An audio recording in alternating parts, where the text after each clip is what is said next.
Hey, what's up? My name is Lucas. I'm a photographer and filmmaker based out of West Michigan. Welcome to my channel. Today, we'll be talking about my long-term review of the Leica SL2.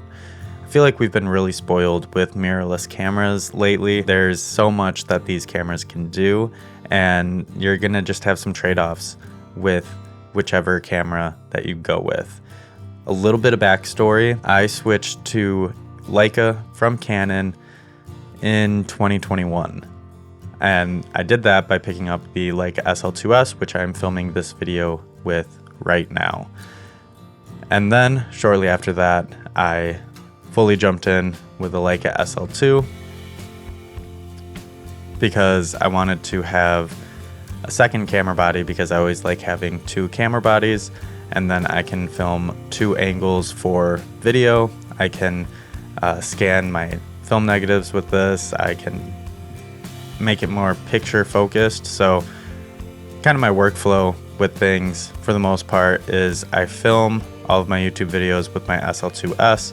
I'll take all of my thumbnail photos with the SL2. If I'm doing more photo heavy stuff for the day, I pull out my SL2. If I'm doing more video heavy stuff, I'll pull out my SL2S. I'm fully confident that I'd be able to do both of the jobs that I need done with just one of these cameras. When I first got the SL2, I was still pretty enamored with the SL2S, and so the SL2 kind of just became like, it sat right up here on my negative supply scanning stand, and it hung out there most of the time because I was like, in my mind, I'm like, the SL2S does everything, so I don't even need to pull out the SL2, which is funny because now I feel like I've been gravitating towards the SL2 mostly because of the higher resolution that this sensor provides. Before we get into this review, it's impossible to talk about the SL2 in 2024 without mentioning the SL3. So the SL3 is in the market. It's available. I haven't had my hands on one yet. I haven't reviewed one. That will come later on this channel because I'm an independent YouTuber, small channel that is funding everything myself. So if you want to help support this channel, you can do so by clicking the links down below. Those are affiliate links, or by buying my black and white presets that are based off HP5 film. For some of the stuff that I'm going to talk about, it is improved on the SL3. I'm not going to talk a lot about the SL3 except for the phase detect autofocus and longer battery life, but those are available if that is one of the deal breakers for you in this system. But I get asked a lot why I shoot on the SL system, and it's because I truly believe this is the most underrated system in market today. The SL2 and the SL2S, I have just felt like they were made for me specifically. The build quality, the button layout, even the size of the camera. I mean, it's not a camera review unless I'm talking about how big my hands are. And I'm gonna be completely honest, if you've seen any of my other reviews, you know I have small hands. I'm okay with admitting that. So the grip is perfect for me. I actually kind of have to stretch to reach some of the buttons. The camera feels perfect in my hands, and the build quality is second to none.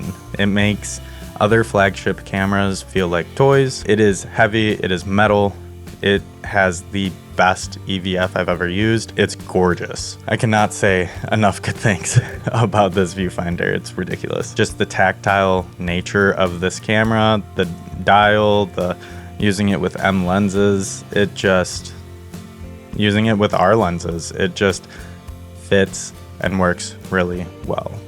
But if you noticed, I said M and R lenses. I only have one autofocus lens for this camera, and it is being used right now. It's my Leica 2470, and that's because I do use predominantly manual focus lenses. So I know it's kind of the weak point of these cameras is their autofocus. It is contrast detect autofocus, not phase detect. The SL3 comes in with the phase detect.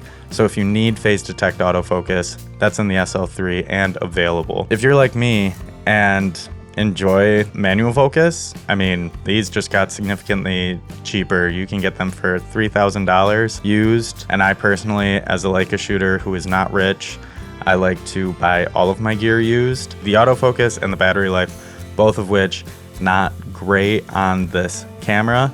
And there's been some workarounds that I've done. One, just my shooting style is I do a lot of manual focusing. That's how I like to shoot. And then for battery, I have a lot of batteries. So I have 9 batteries. 4 of the batteries are the new version that came out with the Q3. I do get the performance of the longer battery life, and that's just, I appreciate that, especially when the batteries are over $200. Having them actually work is big. I know there's also a battery grip that you can get for these cameras to have vertical and longer battery life, but that's like $1,000, and I've never been a big battery grip guy. It makes it so it doesn't fit in my bags, and not really my thing. This camera's already heavy enough. That being said, I carry it around with me regularly. I'll throw it over my shoulder on walks with my family, and it's just there, ready to go, even with the 24-70 lens. Those are really my 2 biggest gripes with this camera. The image quality from the SL2 is phenomenal. I mentioned a little bit earlier in this video about how we have been spoiled by mirrorless cameras and how there's trade-offs with each one, but the benefit, the thing that you're getting, is these beautiful files from a beautiful camera. You get such big files. It takes up storage, but I'll be completely honest with you, storage is so cheap today that I don't even notice that it takes up more storage than my SL2S. Like, it just, I don't know, like, call it boy math or what, but like, I don't pay attention to it. And then the video files are incredible. I actually did a video recently, you can check that out right up here, which is how I was wrong about this camera for video. Like I mentioned earlier, I felt like this camera was just a stills camera and video was just like a nice feature that was on it. Very wrong. The video is gorgeous and you can grade it and manipulate it very well. At my work, we use red Komodos, and I will actually shoot with my SL2 and my SL2S side by side with those Komodos and get very similar images. Red Komodos have significantly higher dynamic range, so your shadows and your highlights are gonna retain more detail than what you get with one of these mirrorless cameras. I've also shot pretty extensive video on Canon, from their 5D Mark IV to their R6 and R3, and I'll say, like, it's always just done the job. I've never been blown away by the files from them. Both the SL2 and the SL2S take significantly better video footage than the Canon flagship cameras that I've used. It is different. It's Rec 2020. You're gonna have to learn a few different color grading things in order to get it, or your stuff is gonna look way too magenta.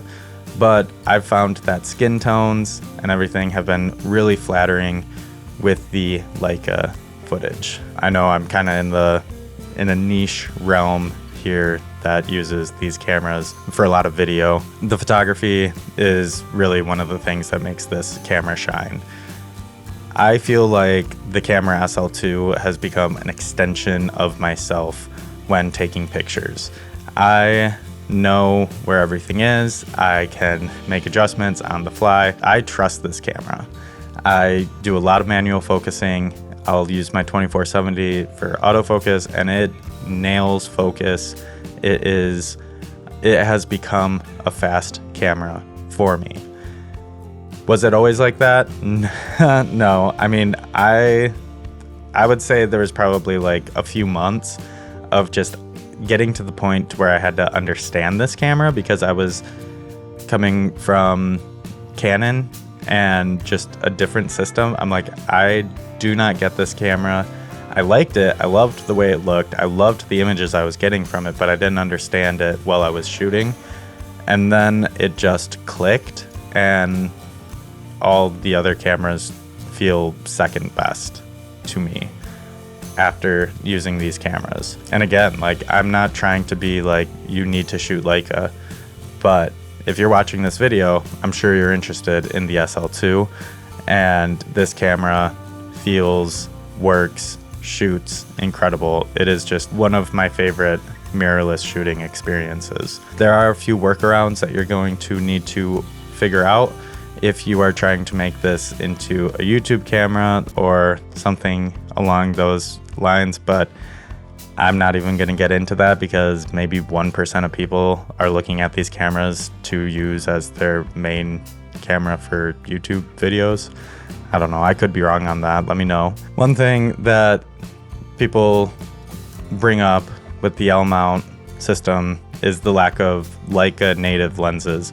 And I do know Leica has been bringing out more lenses as of late, but one of the beautiful things about the L mount alliance is there's Sigma and Panasonic lenses that you can get for this system. I don't see a huge difference in the focusing speeds of using Sigma or Panasonic lenses. I did have a Sigma 105 macro, which I'll just be honest, I didn't like that lens. It wasn't a great lens for my needs, but that was more that lens specifically. I've since used more Sigma lenses on this camera and they work great, but it kind of reminds me of being early to the Sony camp, because one of the big issues with Sony was in the beginning was not having the lenses to fill out their system, and now look at them. So it'll be interesting to see what Leica does to continue to roll things out, but the ease and adaptability of photography lenses to these cameras is incredible. Being able to use the Leica R lenses, my Leica M lenses, I mean, I've got Helios lenses that I've adapted to this, and it's just really, again, second to none. I love these cameras and I love using them, and it's I feel so bad that when I first got this camera, my first instinct was it'll just be my film scanning camera, and it is so much more than that and so much better. So if you are looking at this, or you want to see my review on the SL2S, you can check that out here. And if you have any questions or comments, please leave them down below. I would love to hear them and have a discussion around those. And if you like this video, please like and subscribe. It really does make a huge difference. And I will see you in the next video.